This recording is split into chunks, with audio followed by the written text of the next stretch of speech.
Olá, amigos! O Egito cobre uma área de cerca de 1 milhão de quilômetros quadrados, a maior parte localizada na África. Apenas a península do Sinai é separada pelo Canal de Suez Asiático. Em termos de origem étnica, dos 107,8 milhões de habitantes, 68% vem do norte da África, 17% do Oriente Médio, os demais são de outras etnias. Segundo pesquisa da National Geographic Society of America. Portanto, a pergunta deste vídeo pode parecer boba. Com essas características, o Egito é classificado como África, sendo um dos membros fundadores da União Africana. No entanto, você pode não saber que eles também são considerados um país da região do Oriente Médio. Porque o Egito tem 90% da população muçulmana e a língua oficial é o árabe. Então, o que os diferencia do resto da África Austral? A resposta simples se deve à sua história associada aos países mediterrâneos e à região do Oriente Médio. Vamos resumir ao longo de um período de 5.000 anos para entender. Por volta de 3150 AC, um rei chamado Menes ou Narmer partiu para punir as pequenas nações ao longo da bacia do Nilo. Formou o primeiro reino unificado do Antigo Egito. Esta é a origem da civilização aclamada mundialmente. Graças ao solo aluvial fértil ao longo da bacia, é também como inventar um sistema de canais para levar água aos campos e prever cheias. Naquela época, o Egito tinha uma agricultura extremamente próspera. Combinados com a criação de gado e a pesca, eles têm cada vez mais tesouros de riqueza. A riqueza cria tempo livre e eles o usam para criar coisas, tornar a vida mais rica. Entre eles estava a invenção dos hieróglifos, que incluíam imagens para descrever a linguagem.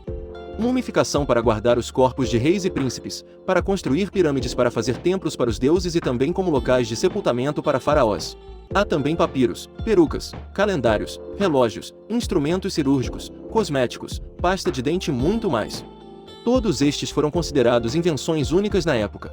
A dinastia mais famosa do Antigo Egito foi a dinastia de Gizé ou a Quarta Dinastia, que durou de 2613 a 2494 AC. Também é conhecida como a Gravidez de Ouro, com prosperidade e paz em toda a extensão. Os faraós são considerados a personificação dos deuses na terra e têm poder supremo. Eles construíram pirâmides para se enterrar com a ideia de que após a morte continuariam a governar no Novo Mundo. Entre eles está a Grande Pirâmide de Gizé construída para o faraó Xufu, também conhecido como Kelps em grego. É o único edifício que sobreviveu da lista de maravilhas antigas. Foi por causa de sua riqueza e riqueza em arte que o Antigo Egito sempre foi atraente para os invasores. No entanto, por quase 3.000 anos, eles tiveram poucos rivais.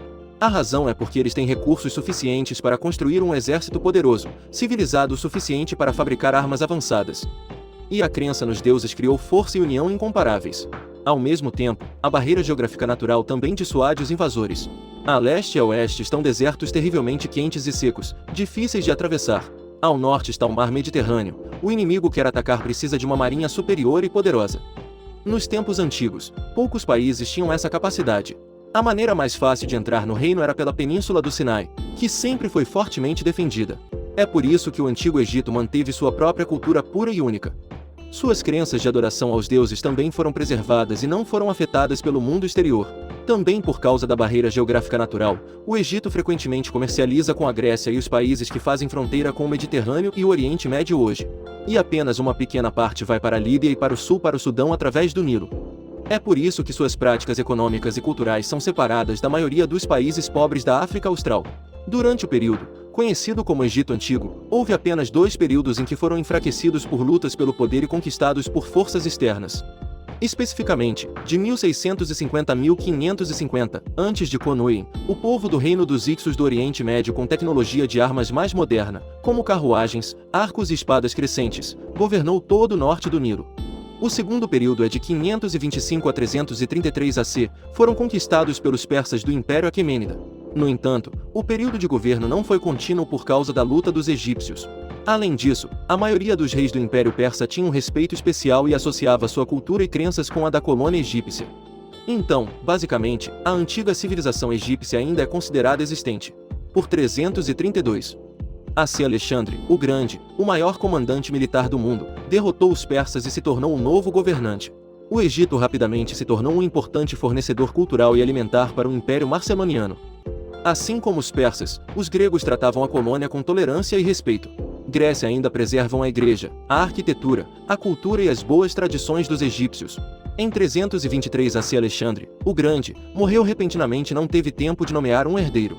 Como resultado, príncipes e generais competiram pelo poder levando à desintegração do império em vários pedaços. A colônia egípcia, liderada pelo general Ptolomeu Isoter, um dos homens de maior confiança de Alexandre, assumiu o controle. Eles sucessivos reis se proclamaram faraó e governaram por quase 300 anos. Eles construíram vários templos magníficos para homenagear os deuses egípcios ao longo de muitas dinastias, incluindo Kom-Ombo e Edfu. Portanto, embora fossem os governantes da Grécia, eles não perturbaram a vida do povo do Nilo. A mudança realmente aconteceu apenas em 30 C, depois que Cleópatra, o último faraó do Antigo Egito, morreu, causando a queda do reino. A história é assim: Cleópatra era amante do imperador romano Júlio César e os dois tiveram um filho juntos.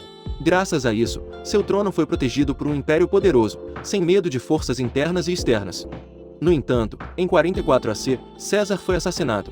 O Império Romano mergulhou em uma guerra civil, na qual as duas facções mais fortes eram Otaviano, o legítimo herdeiro, e Marco Antônio, um general próximo de César. Cleópatra, acreditando que o lado mais forte de Antônio venceria, rapidamente procurou seduzi-lo e se casar com ele. Porém, uma década depois, o talento de Otaviano foi revelado e se tornou o unificador dos reinos. Ele derrotou Antônio e mais tarde anexou o Egito como uma província do Império Romano em 30 AC. Esta é a linha do tempo considerada pelos historiadores como o fim do Antigo Egito. Depois de se tornar parte do Império Romano, a cultura e as crenças do Egito desapareceram gradualmente. Junto com isso foi a introdução da religião romana, do templo aos deuses, e os rituais foram gradualmente substituídos. No final do século IV, o Império Romano se dividiu em duas partes, o Egito tornando-se parte da metade oriental, conhecida como Império Bizantino. Nessa época, o cristianismo estava no auge. Foi acreditado e praticado pela maioria dos cidadãos do Império. No entanto, no século VII, o reino de Rashidun, o primeiro sucessor dinástico do profeta muçulmano Maomé da Península Arábica, derrotou o Império Bizantino. O Egito e outros territórios conquistados no Oriente Médio experimentaram uma conversão em larga escala do cristianismo ao islamismo.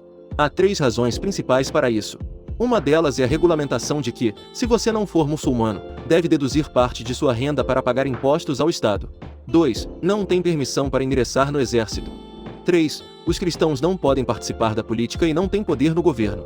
Mesmo a segunda dinastia do Reino Omíada, sucessora do profeta do Islã, destruiu alguns dos legados cristãos e remendou os pagãos. Experimentando severo domínio árabe, no século X, sob o Império Abássida, o Islã se tornou a religião dominante no Egito. O árabe substituiu o copta afroasiático e o grego como língua oficial. Todos os governantes subsequentes, como os reinos mameluco e otomano, eram muçulmanos. Assim, sua cultura e crenças estavam profundamente enraizadas na vida do povo egípcio, combinado com a migração de pessoas do Oriente Médio em busca de uma vida melhor. Isso, tornando a cidade do Cairo um local de interferência das mais diversas etnias. Então, as pessoas entendem por que são diferentes do resto da África. Vídeo termina aqui. Obrigado por assistir tudo. Adeus e até mais.